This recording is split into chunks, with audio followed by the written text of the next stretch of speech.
लेवलिन जो से stock channel में आपका स्वागत है मित्रों। मैं आपको आज बात बता रहा हूँ कुंडली के 8वें भाव की। कुंडली का 8वां भाव जो होता है वो विरोधी का घर होता है और ससुराल भी होता है, और 8वें भाव का कारक जो ग्रह होता है वो शनि होता है। 8वें भाव विरोधी का किला भी हो सकता है। अब रही बात की कुंडली के 6वां, 8वां और 12वां भाव है, ये कुंडली के तिक भाव कहलाते हैं। इनके ऊपर जो फलित करना थोड़ा मुश्किल भी पड़ता है, इनको ठीक से समझना भी पड़ता है। यहाँ अपन देखते हैं कि कुंडली के 8वें भाव का कारक ग्रह शनि है। अब रही बात यह है कि कुंडली के 8वें भाव के अंदर कौन सा ग्रह बैठा हुआ है। अगर कुंडली के 8वें भाव के अंदर अगर मान लो कोई सौम्य ग्रह बैठा हुआ है, जिसे बृहस्पति है, शुक्र है या बुध ग्रह है, तब क्या है, व्यक्ति को ससुराल का सुख जो होगा वो ठीक ठाक मिलेगा। इतनी सी बात है। लेकिन इसी आगे की बात यह भी है कि अगर उन ग्रहों की महादशा या अंतर्दशा नहीं आती है, तब ये जो ग्रह होते हैं वे निष्फल ही रह जाते हैं प्राय प्राय।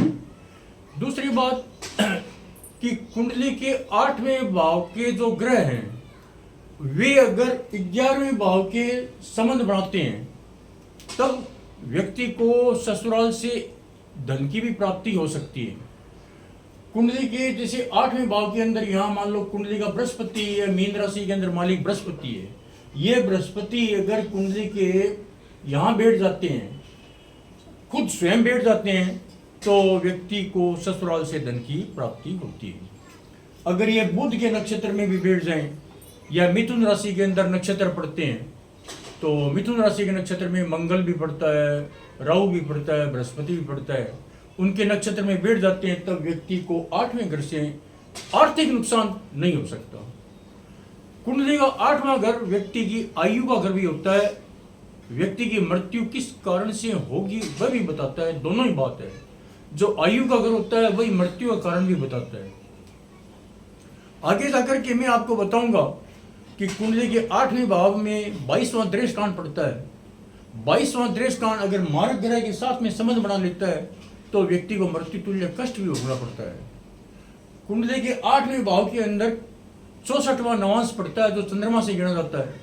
और 64वें नवांश से अगर मारक ग्रह का संबंध होता है, दूसरे घर का संबंध या 7वें घर का संबंध, तो व्यक्ति को इस संसार से प्रयाण करना पड़ता है, जाना भी पड़ सकता है, या फिर मृत्यु तुल्य कष्ट होता है, या फिर बेइज्जती होती है। जो बेइज्जती होती है वो मृत्यु तुल्य कष्ट ही होता है। यहाँ पर हम देख रहे हैं कि कुंडली के अंदर जो है मंगल और बुध ग्रह लगन के अंदर बैठ के सिंह राशि की कुंडली है। यह किसी जातिका की कुंडली है जिसके दूसरे घर के अंदर बृहस्पति और शुक्र ग्रह बैठे हुए हैं। तो ये जो बृहस्पति ग्रह 8वें घर को देख रहा है, तो इस जातिका को आयु संबंधी कोई समस्या नहीं आई।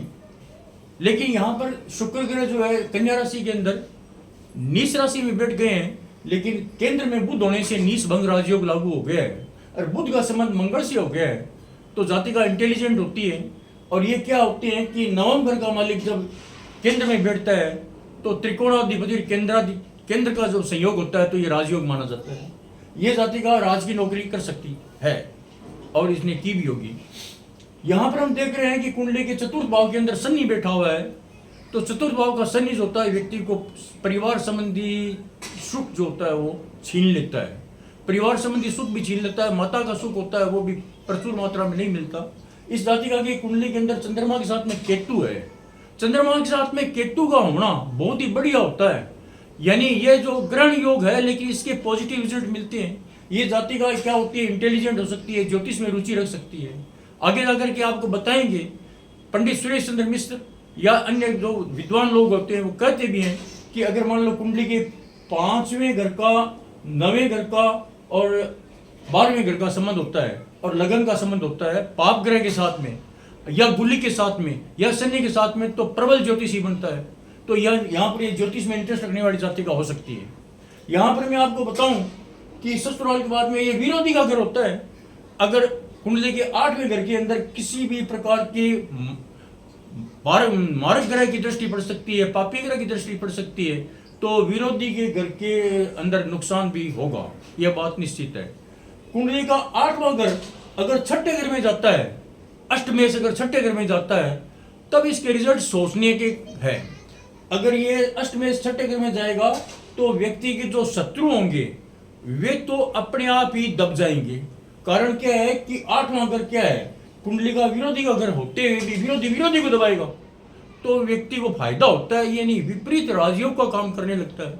कुंडली के 8वें घर का मालिक अगर 12वें घर में जाता है तो यहाँ पर क्या होता है कि 12वें घर का अधिपति अगर अष्टम अधिपति 12वें घर में जाने का मतलब व्यक्ति के खर्चा तो करवाएगा, लेकिन खर्चा जाएगा कहाँ? खर्चा उसी व्यक्ति के जाएगा जिससे उसने ट्रांजैक्शन किया है।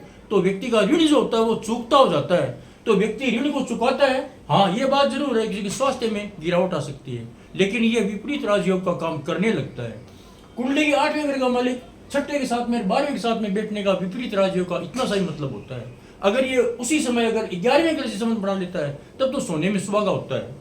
कुंडली के 8वें घर का मालिक अगर 9वें घर से संबंध बनाता है तो व्यक्ति को ओकल्ट साइंस से, ज्योतिष से, रिसर्च से अपना भाग्योदय करना पड़ता है। और कुंडली के 8वें ग्रह का अधिपति अगर कर्म स्थान में जाता है तो व्यक्ति को राजकीय नौकरी ऑडिट विभाग के अंदर भी करनी पड़ सकती है, जांच पड़ताल के इन्वेस्टिगेशन के अंदर करनी पड़ सकती है। इस प्रकार से होता है। बाकी क्या है कि कुंडली का 8वां घर त्रिक भाव है, इनकी अलग अलग व्याख्या अलग अलग करें तो वीडियो लंबा हो जाता है। जहां भी जाएगा ये कुछ न कुछ अपना पारिश्रमिक लेगा ही लेगा, क्योंकि अष्टमेश है तो जहां भी जाएगा अपना मेहनताना लेकर जाएगा, चुकेगा। लेकिन ये जरूरी नहीं है कि नुकसान नहीं करे, कई बार ये फायदा भी करता है। प्राय घरों के अंदर ये एक बार की तपस्या करवाएगा, फिर ये लाभ देता है। आपने वीडियो सुना, इसके लिए धन्यवाद।